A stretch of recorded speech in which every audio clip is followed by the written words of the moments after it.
Welcome viewers. इस lecture में हम लोग डिस्कस करेंगे स्टील एंड इट्स एलॉय के बारे में।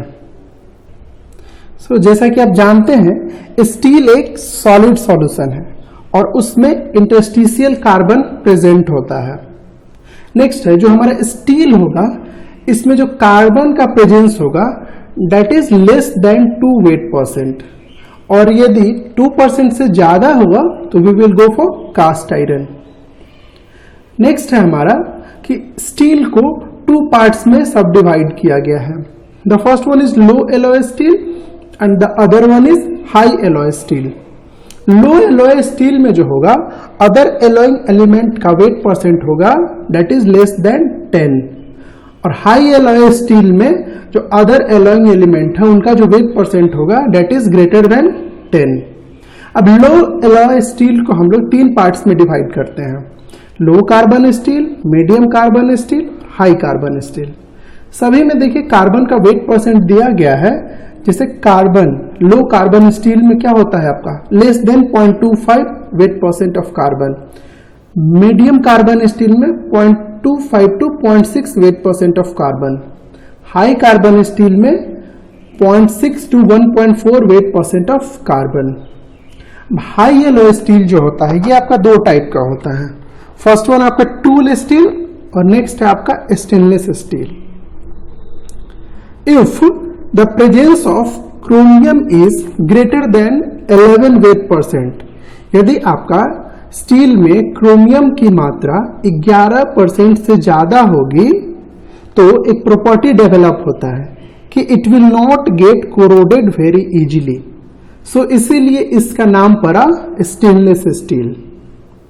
अब low alloy steel is further divided into plain carbon steel and alloy steel of respective category. Next we will talk about definition of plain carbon steel. तो as per American Iron and Steel Institute definition of plain carbon steel is given below. The first one is when no minimum content is specified for following alloying elements to be added to obtain a desired effect। तो ये alloying element क्या है आपका chromium, cobalt, molybdenum, निकल, tungsten, vanadium, zirconium etcetera. Next है when the specified minimum amount of copper does not exceed 0.40%. Next है when the maximum content for any of the following elements does not exceed the percentage। यानी manganese आपका 1.65% से increase नहीं होना चाहिए, silicon आपका 0.60% से इंक्रीज नहीं होना चाहिए और कॉपर आपका 0.60% से इंक्रीज नहीं होना चाहिए। अब आते हैं हम लोग देखते हैं कि स्टील में यदि हम लोग कार्बन को इंक्रीज करते हैं तो उसका क्या इफेक्ट होता है। तो फर्स्ट होगा आपका जैसे ही आप कार्बन का % इंक्रीज करोगे तो क्या होगा स्टील का हार्डनेस और स्ट्रेंथ आपका इंक्रीज करेगा। स्टील का आपका हार्डनेस और स्ट्रेंथ इंक्रीज करेगा, वहीं दूसरी साइड इसकी वेल्डेबिलिटी, डक्टिलिटी और मेसिनेबिलिटी क्या हो जाएगी, कम हो जाएगी। तो about 0.2 to 0.258% of carbon provides the best machinability. Next है हमारा लो कार्बन स्टील। तो इसमें क्या होता है आपका, इसमें it contains less than about 0.25 weight % of carbon. ये जनरली माइल्ड स्टील भी हम लोग इसको बोलते हैं। It is relatively soft and weak, और इसका जो डक्टिलिटी होता है डेट इज आउटस्टैंडिंग यानी 25% and toughness, also high machinability and weldability, least expensive to produce, और जो इसका टेंसाइल स्ट्रेंथ होता है ये होता है आपका 415 to 550 मेगापास्कल के रेंज में। Low alloy steel, it contains alloys such as copper, vanadium, nickel and molybdenum up to 10 weight %, और इसका जो स्ट्रेंथ और कोरोजन रेसिस्टेंस हाई होता है compare to plain low carbon steel. और जिसका टेंसाइल स्ट्रेंथ होता है that is up to 700 megapascal. तो टेंसाइल स्ट्रेंथ इसका बेटर होता है, so it has many structural application like beams, channels, nuts, bolts, wires, tin cans etcetera. और यदि हम कार्बन का वेट परसेंट 0.25 to 0.6% कर दे तो we will get medium carbon steel. और जो मीडियम कार्बन स्टील होता है ये आपका स्ट्रॉन्गर होता है लो कार्बन स्टील से, but you have to sacrifice with the ductility and toughness. इसका जो डक्टिलिटी और टफनेस होता है ये थोड़ा कम होगा और इसका वियर रेसिस्टेंस भी अच्छा होता है। अब प्लेन कार्बन स्टील का टेंसाइल स्ट्रेंथ जो होगा that is up to 850 megapascal और एलॉय स्टील का जो टेंसाइल स्ट्रेंथ होगा that is up to 1900 megapascal. ये स्ट्रॉन्गर होता है यानी ये स्ट्रेंथेबल होता है, तो it has many heavy duty application like rail wheels, gears, crankshaft and all engine parts like that. Next is our high carbon steel. इसमें जो कार्बन का वेट परसेंट होता है that is 0.6 to 1.4। It is hardest, strongest and least ductile carbon steel. It can be alloyed with carbon and other metals to form very hard and wear resistance material. Example है chromium, nickel, tungsten, molybdenum and vanadium. और इसका जो application है that is in cutting tools, embossing dies, saws, concrete drill etc. Next is our high alloy steel. तो high alloy steel में हम लोग first देखेंगे टूल स्टील। तो टूल स्टील का जो कॉमनली यूज होता है इन drill bits and other rotating cutting tools में। तो इसकी एक बहुत ही अच्छी प्रॉपर्टी है that it can withstand higher temperature without losing its hardness and toughness. और इसका जो फर्स्ट एग्जांपल है 1841 HSS यानी high speed steel.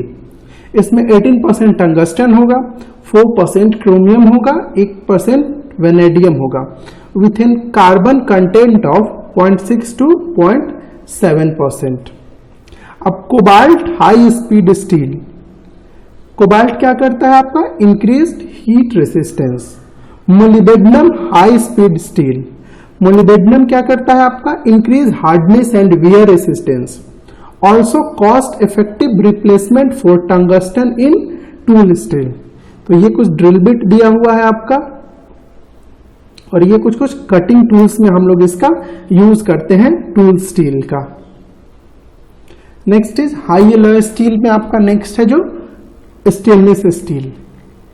Highly resistance to corrosion in a variety of environment. जैसा कि मैंने पहले ही बता दिया था इसमें जो क्रोमियम होता है ये प्रीडोमिनेंट एलॉय होता है। इसका जो क्रोमियम का परसेंटेज होता है that is more than 11%। Example है आपका 18/8 स्टेनलेस स्टील। 18/8 का मीनिंग है 18% क्रोमियम और 8% निकल। और इसका जो एप्लीकेशन है स्टेनलेस स्टील का that is in cryogenic vessels, food processing equipments, gas turbine parts, high temperature steam boilers, heat treating furnace, nuclear power generating units. अब ये जो आपके स्क्रीन पर फ्लैश हो रहा होगा that is very important. Effect of alloying elements on steel, यानी जो जो एलॉइंग एलिमेंट्स है स्टील पे क्या इफेक्ट करते हैं if you are adding it in steel. तो फर्स्ट एलिमेंट है आपका बोरॉन।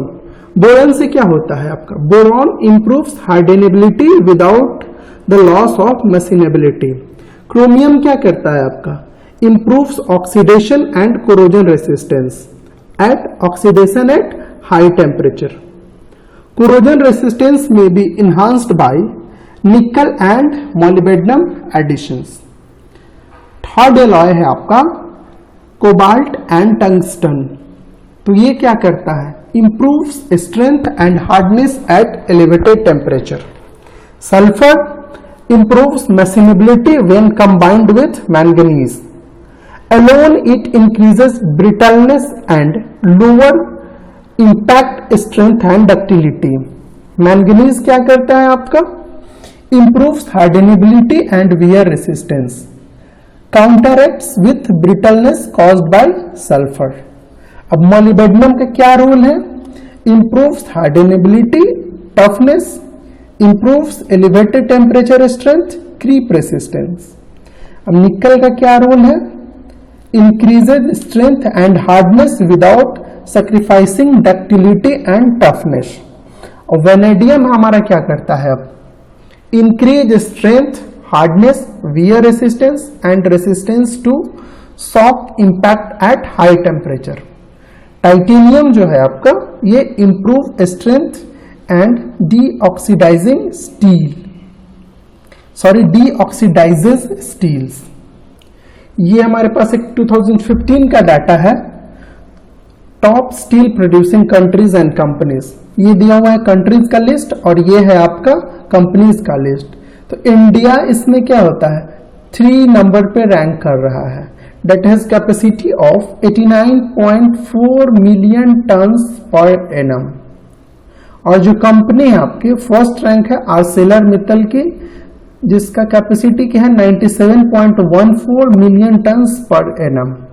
और इंडिया की जो कंपनी है ये लाई करती है इस लिस्ट में 10 पोजीशन पे, 26 पे और 30 पे. 10 पे आपका टाटा स्टील है, 26 पे सेल है और जिंदल स्टील लिमिटेड आपका 30 पोजीशन पे है. Thank you.